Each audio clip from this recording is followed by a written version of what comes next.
Bun venit la Worksounds, un podcast despre muncă și HR, despre transformare și viitor, despre agilitate și progres. Worksounds este realizat de BusinessMark, o companie de organizare evenimente business ce crede în puterea schimbului de idei și a conversațiilor autentice între profesioniști.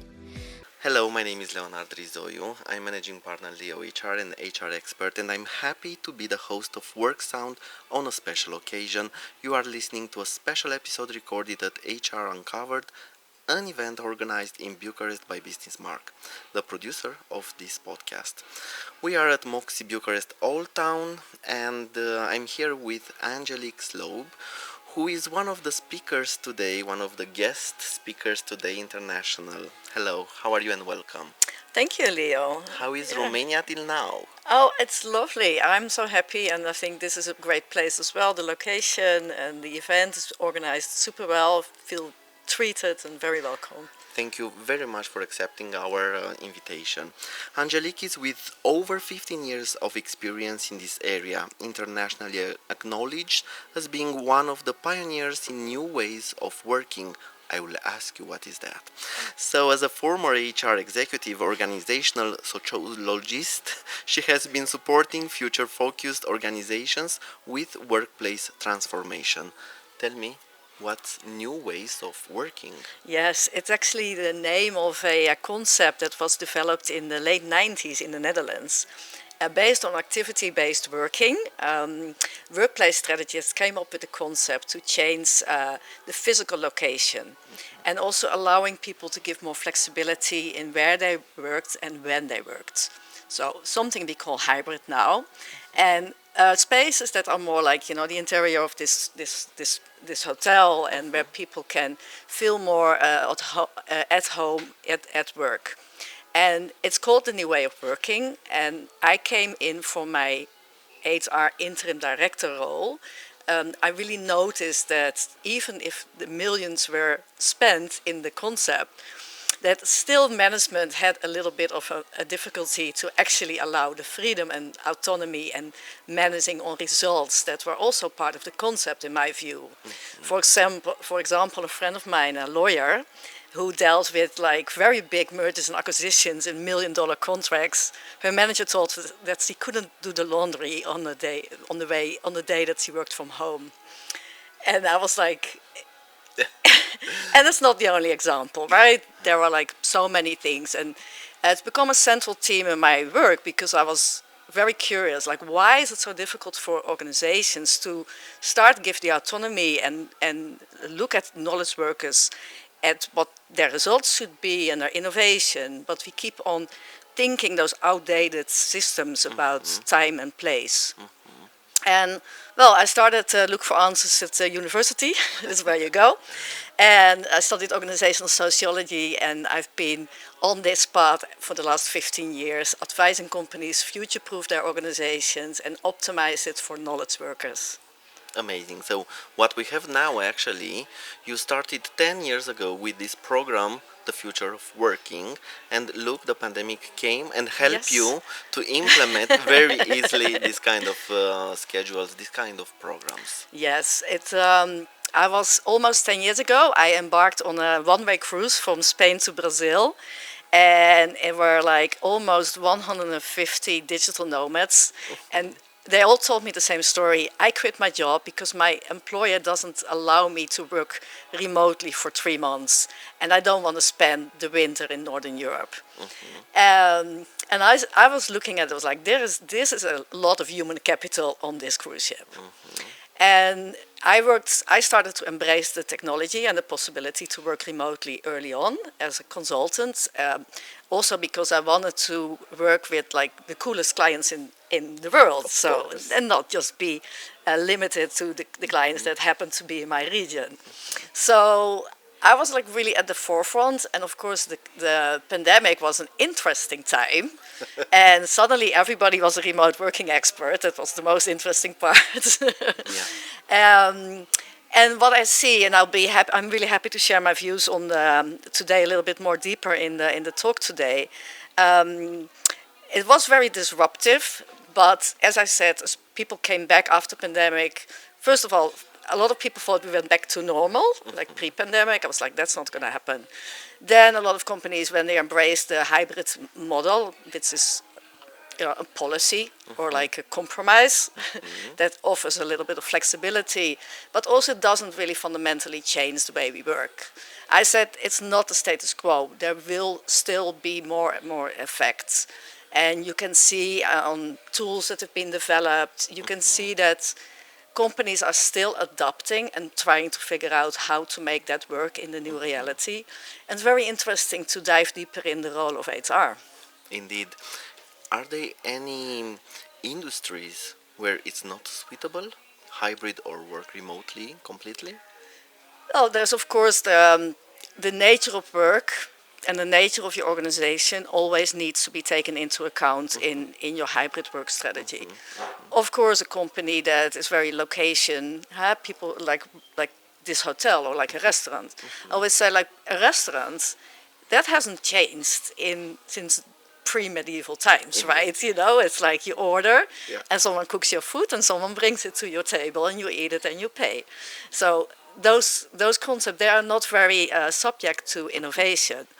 However, technology, knowledge work, they are subject to these disruptions, and like with AI already taking over at least part of jobs and tasks, we can expect more changes in that area, but also knowledge workers have learned, and this is something I predicted from my own experience as a remote worker, as soon as you start to work remotely, you start to understand what you actually need in terms of your own management, like your daily schedule.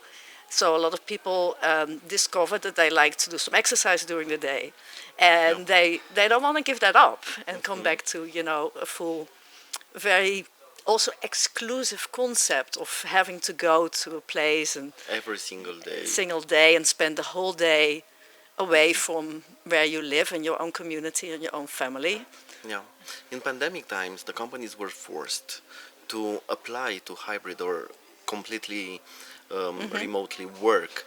But before, what was the resistance? What they were saying? Before pandemic, I think a lot of people, what I usually heard saying is that people say, well, that wouldn't work for us. We are not there yet, which is like a common objection I hear from all kinds of concepts, from sometimes from HR directors, sometimes from leadership teams. I think, to be honest, I think we are so indoctrinated by that concept of work is a place and we need to be there between those certain hours, that the whole concept is just alien. It was alien. And still, like, people would still say working hours, this is, an employer might say, you can't do that in my time.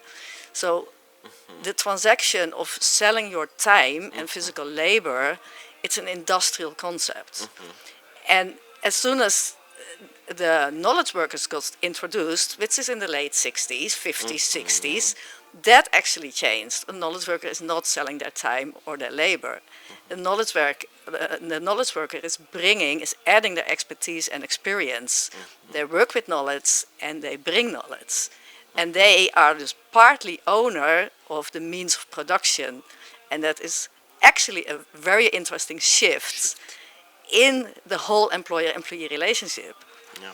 And Peter Drucker wrote about that in the 60s, but like nobody really picked it up. And including our labor laws, everything is still with that concept in mind. Anyway, the legislation changed and became more flexible.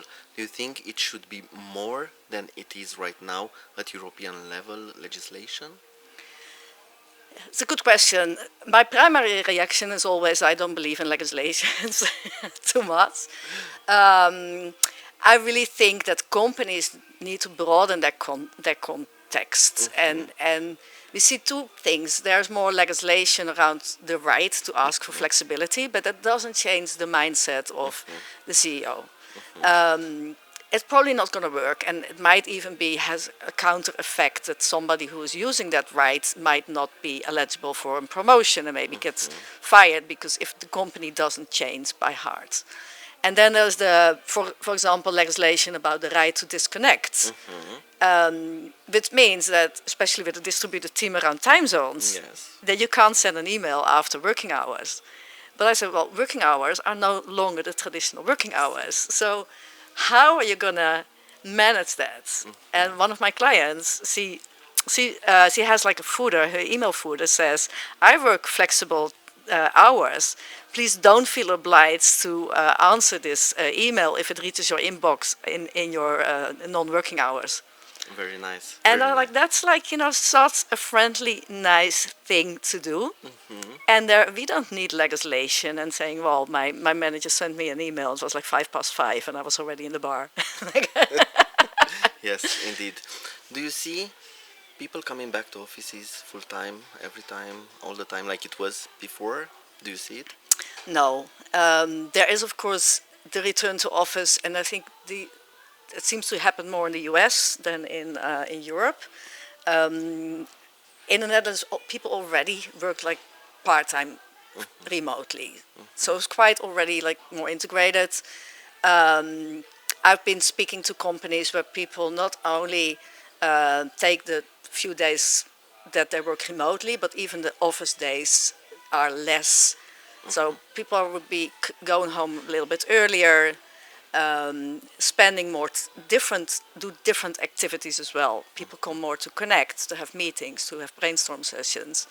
So we see an interesting shift. And I know companies also in the Netherlands, I know even like startups, young people that say we want 5 days a week in the office. And then they usually say, but we can't find them because nobody wants it. Yeah. It's like, yeah.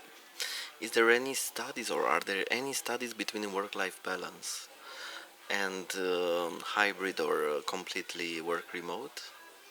There are studies, but I don't really have them like here with me. I can redirect to the work of Nick Bloom, who does a lot of research from Stanford University about hybrid working and work from home. And he has numbers like that. So, But we yeah. all know that people are more happy working at least hybrid in the system of hybrid.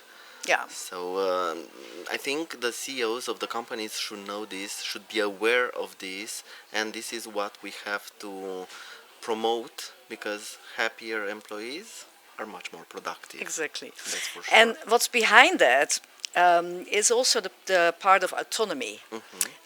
So if you are, it's not only about working from home, you want autonomy to actually do your work in the way that works best for you. You know, having time for deep work with no distractions, have some flexibility, maybe start a little bit earlier, or like break your day in different working blocks of time. Having that autonomy is actually what makes you more happy. How do you see it? At the end of our discussion, how do you see the future of work from now on?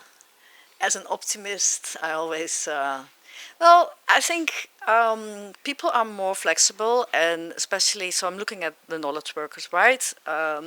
People will be more focusing on the things that add value for them. And it's kind of unstoppable, because you have like a company with 1,000 people, and people are looking for that way. So it's not only, optimizing your own work-life balance, but also understanding that maybe you need some hours that you don't want meetings on certain days, for example. So, and I'm intrigued to see the combination of people working together, more open in like with different kind of partnerships. We see, of course, a rise in people that are freelancing, more independent. We see including diversity, more females leadership development. So I do expect, and especially with Gen Z, all those things that we in our age want, Gen Z just demands, expects. And for us it may be still like, okay, maybe my employer would allow me to do a little bit more of my own personal preferences, and Gen Z is just like, well, I'm not going to work there if I can't do this and this and this. They're very radical. Yeah, it's just like, Yeah. And Gen Z, we shouldn't forget that the oldest Gen Z are already entering management positions. Indeed, they are starting, and we can see the change. Yes. Also in middle management and also in the leadership and followership strategies. Yeah, so it's I'm excited, and I love to see HR people really taking the leads and using this period of disruption and ongoing change to shape a better way of working, not just for us, but also for generations to come. The next generations, yes. Angelique, thank you very much for all the insights you give us. Very useful for us, because we are learning. We are in a very innovative environment, and here in Romania we have a lot of multinational companies, and we are bringing from abroad lots of strategies, and lots of decisions are taking abroad also. So thank you very much for your input, for your ideas, and it was a pleasure to speak with you, and thank you for accepting our invitation. Yes, thank you for having me. Mulțumim că ați ascultat Worksounds, un podcast BusinessMark.